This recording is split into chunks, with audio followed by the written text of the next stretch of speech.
வாழ்க வளமுடன். ஓம் நமச்சிவாய. அனைத்து தமிழ் உள்ளங்களுக்கும் வணக்கம்.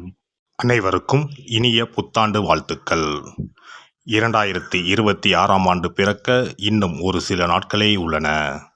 ஒரு வருடம் என்பது சாதாரண விஷயம் கிடையாது. 12 மாதங்களில் ஒருவரின் வாழ்க்கை மேலேயும் போகும், சரிந்து கீழேயும் போகும்.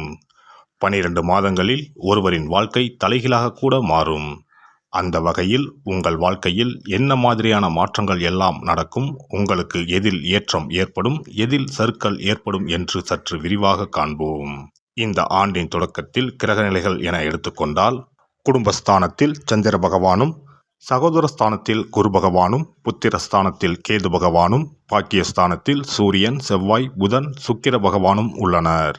லாபஸ்தானத்தில் ராகு பகவானும் சனி பகவானும் உள்ளனர். குரு பகவான் 5ஆம் பார்வையாக துலாம் ராசியையும், 7ஆம் பார்வையாக தனுசு ராசியையும், 9ஆம் பார்வையாக கும்ப ராசியையும் பார்வையிடுகிறார்.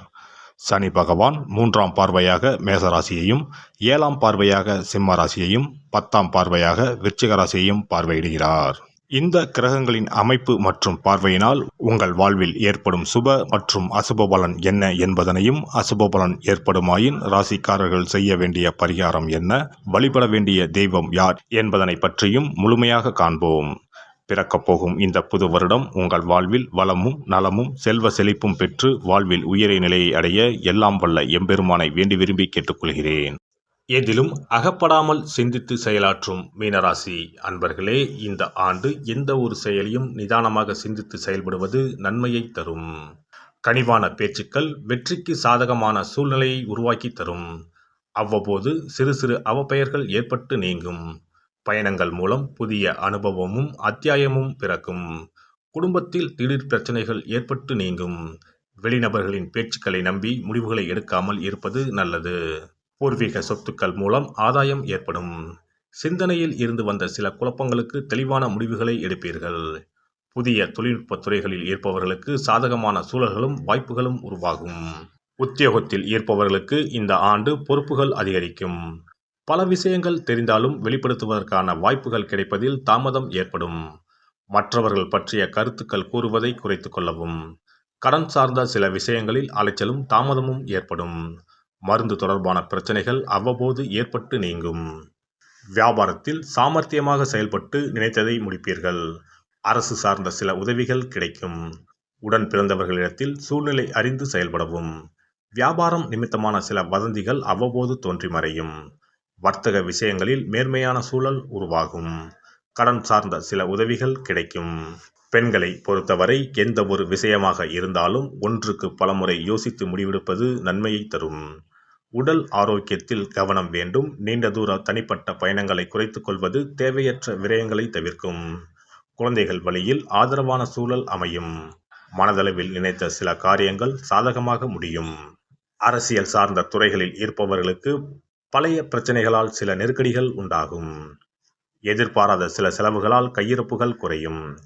உழைப்புக்கு முக்கியத்துவம் கொடுத்து செயல்படுவது நன்மை தரும். புதிய வீடு மற்றும் மனை வாங்குவது சார்ந்த விஷயங்களில் ஆர்வம் ஏற்படும். பயணங்கள் மூலம் நன்மைகள் ஏற்படும். கலைத்துறையில் இருப்பவர்களுக்கு மதிப்புகள் உயரும். வெளிநாட்டு பயணங்களில் இருந்து வந்த தாமதங்கள் மறையும். விலை உயர்ந்த பொருட்களில் கவனம் வேண்டும். சக கலைஞர்களின் ஒத்துழைப்புகள் புதிய மாற்றத்தை உருவாக்கும். மாணவர்கள் கல்வி பாடங்களை திட்டமிட்டு படிப்பது நல்ல முன்னேற்றத்திற்கு வழிவகுக்கும். மனதளவில் இருந்து வந்த தயக்கங்கள் விலகும்.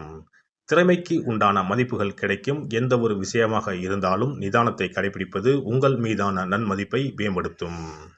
இந்த வருட கிரக அமைப்புகள் அடிப்படையில் மீனராசி அன்பர்களுக்கு எதிர்பாராத சில வரவுகள் கிடைக்கும். சுபகாரியம் தொடர்பான விஷயங்கள் கைகூடி வரும். வியாபார விஷயங்களில் மட்டும் இழுபறியான சூழல்கள் ஏற்பட்டு நீங்கும். மற்றவர்கள் தேவைகளை நிறைவேற்றுவதில் கவனம் வேண்டும். சனிக்கிழமை தோறும் பெருமாளுக்கு நல்லெண்ணெய் தீபம் ஏற்றி வணங்கி வர காரியங்களில் இருந்த தடைகள் நீங்கி எதிர்பார்ப்புகள் நிறைவேறும். சிறப்பு தொகுப்பு. புத்தாண்டு அன்று செல்வம் பெருக நாம் என்ன செய்ய வேண்டும் என்பதனை பற்றி காண்போம். புத்தாண்டு அன்று நாம் சில விஷயங்களை செய்வதன் மூலம் வீட்டில் செல்வ செழிப்பும் அதிர்ஷ்டமும் மகாலட்சுமி கடாட்சமும் உண்டாகும். ஆகையால் புத்தாண்டு அன்று அதிர்ஷ்டம் தரக்கூடிய வகையில் சில விஷயங்களை கட்டாயம் செய்ய வேண்டும். இன்னும் சில நாட்களில் 2026ஆம் ஆண்டு பிறக்கப் போகிறது. அதாவது ஜனவரி 1/1/2026 அன்று கோவிலுக்கு செல்வது, தானம் செய்வது, புது ஆடை அணிவது மற்றும் வீட்டிற்கு தேவையான பொருட்களை வாங்குவது என பலவற்றை செய்வதன் மூலம் நற்பலன்களை பெற முடியும். பொதுவாக பெரும்பாலான வீடுகளில் எதிர்மறையான எண்ணங்கள் எப்போதும் இருந்து கொண்டே இருக்கும். இதனால் வீட்டில் அதிர்ஷ்டம் என்பதே இருக்காது. முக்கியமாக குடும்பத்தில் மகிழ்ச்சி என்பதே இருக்காது. இவை அனைத்திற்கும் தீர்வு கடவுள் வழிபாடு ஒன்றே ஆகும். கடவுளுக்கு உரிய பொருட்களை வாங்கி வழிபடுவதன் மூலம் வீட்டில் நேர்மறை ஆற்றல் பெருகி குடும்பத்தில் மகிழ்ச்சியும் செல்வ செழிப்பும் உண்டாகும். புத்தாண்டு அன்று வாங்க வேண்டிய 3 முக்கியமான பொருள்: துளசி இலை, ஏலக்காய், கல்உப்பு. துளசி இலை, ஏலக்காய், கல்உப்பு ஆகிய 3ம் மகாலட்சுமியின் அம்சம். ஆகையால் வருடத்தின் முதல் நாள் அன்று மேற்கூறிய 3 பொருட்களை வாங்குவதன் மூலம் வீட்டில் செல்வ செழிப்பு உண்டாகும். துளசி இலையை வாங்கி வந்து பூஜை அறையில் பெருமாளுக்கும் ஆண்டாளுக்கும் வைத்து வழிபட வேண்டும். அடுத்து ஏலக்காய் வாங்கி வந்து பூஜை அறையில் விளக்கின் அருகில் வைத்து வழிபட வேண்டும். செல்வ செழிப்பு உண்டாக்குவதில் கல்உப்பு முக்கியமான பொருளாகும். ஆகையால் கல்உப்பை வாங்கி கட்டாயமாக பூஜை அறையில் வைத்து வழிபட வேண்டும். வாங்க வேண்டிய பிற பொருட்கள் என எடுத்துக்கொண்டால் மல்லிகைப்பூ, மஞ்சள், குங்குமம், சர்க்கரை, இனிப்பு, பசும்பால், குத்துவிளக்கு ஆகியவற்றையும் வாங்கலாம். புத்தாண்டு அன்று அதிகாலை எழுந்து குளித்து பிரம்ம முகூர்த்தத்தில் பூஜை அறையில் விளக்கேற்றி வழிபட வேண்டும். அடுத்து கோவிலுக்கு சென்று அபிஷேக பொருள் வாங்கி கொடுத்து தரிசனம் செய்ய வேண்டும். முக்கியமாக புத்தாண்டு அன்று ஏழை எளியவர்களுக்கு தானம் செய்ய வேண்டும். மேலும் அறுசுவை உணவுகளை சமைத்து கடவுளுக்கு படையலிட்டு வழிபடுவது நல்லது. புத்தாண்டு அன்று பிறருக்கு கடன் தரக்கூடாது. நல்ல நாட்கள் மற்றும் விசேஷ நாட்களில் பிறருக்கு கடன் கொடுப்பதன் மூலம் வீட்டில் அதிர்ஷ்டம் குறையும். ஆகையால் சுப நாட்களில் பிறருக்கு கடன் அளிப்பதை முற்றிலும் தவிர்த்து விடுங்கள்.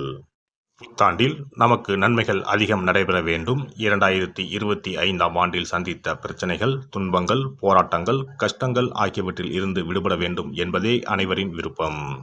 புத்தாண்டு பிறப்பதற்கு முன் எந்தெந்த பொருட்களை நம்முடைய வீட்டில் இருந்து அகற்ற வேண்டும், இவற்றை வீட்டில் வைத்திருப்பதால் என்னென்ன பாதிப்புகள் ஏற்படும் என்பதையும், இவற்றை அகற்றுவதால் புத்தாண்டில் என்னென்ன நன்மைகளை பெற முடியும் என்பதை பற்றியும் தெரிந்து கொள்வோம். வீட்டில் இருந்து உடைந்த அல்லது சேதமடைந்த பொருட்களை அகற்றுவதால் துர் அதிர்ஷ்டங்கள் ஏற்படுவதில் இருந்து விடுபடலாம். இவைகள் எதிர்மறை ஆற்றல்களை எளிதில் ஏற்கக்கூடியவையாகும். உடைந்த பொருட்கள், பழுதான சாதனங்கள், விரிசல் விழுந்த கண்ணாடி, உடைந்த நாற்காலி ஆகியவற்றை வீட்டில் இருந்து அப்புறப்படுத்திவிட்டு புதியவற்றை வாங்கலாம். நல்ல நிலையில் இருக்கும் பொருட்களாக மாற்றுவதால் வளர்ச்சி, நேர்மறை ஆற்றல்கள் ஏற்படும். பழைய துணிகள், புத்தகங்கள், பாத்திரங்கள் ஆகியவற்றை வீட்டில் இருந்து வெளியேற்றி விடலாம். வேறு யாருக்காவது தானமாகவும் அல்லது மறுசுழற்சி முறையில் பயன்படுத்தக்கூடியதாகவும் மாற்றி அமைக்கலாம். இதனால் நேர்மறையான விஷயங்கள் எப்போதும் வீட்டில் நடந்து கொண்டே இருக்கும். தேங்கிய நீர், காய்ந்த பூக்கள் ஆகியவற்றை வீட்டில் இருந்து தூக்கி எறிவதால் எதிர்மறை ஆற்றல்கள் வீட்டில் பரவுவதை தடுக்கலாம். புதிதாக இருக்கும் மலர்கள், புதிய தண்ணீர் ஆகியவற்றால் வீட்டில் எப்போதும் புத்துணர்ச்சி நிறைந்திருக்கும், மகிழ்ச்சி மலரும். காலாவதியான உணவுப் பொருட்கள், மருந்துகள், அழகு சாதன பொருட்களை வீட்டில் வைத்திருப்பதால் வீட்டில் தேக்க நிலை, எதிர்மறையான சூழல் இருந்து கொண்டே இருக்கும். இதனால் வீட்டில் அடிக்கடி நோய்களும் வந்து கொண்டே இருக்கும். ஆரோக்கியமான சூழலை வீட்டில் உருவாக்கவும், புதிய வாய்ப்புகள், நல்ல விஷயங்கள் தேடி வருவதற்கும் காலாவதியான பொருட்களை அகற்றிவிட்டு சுத்தமான காற்று, ஆற்றல் வந்து செல்லும் வகையில் வீட்டை காற்றோட்டம் உள்ளதாக வைத்திருக்க வேண்டும்.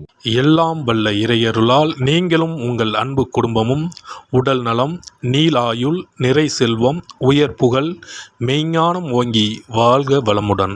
இந்த வீடியோ பதிவு உங்களுக்கு பிடித்திருந்தால் லைக் பண்ணுங்க, கமெண்ட் பண்ணுங்க, ஷேர் பண்ணுங்க, மறக்காம சப்ஸ்கிரைப் பண்ணுங்க, பக்கத்துல இருக்கிற பெல் பட்டனை கிளிக் பண்ணுங்க. நன்றி, வணக்கம். ஓம் நமச்சிவாய. சிவாய நம.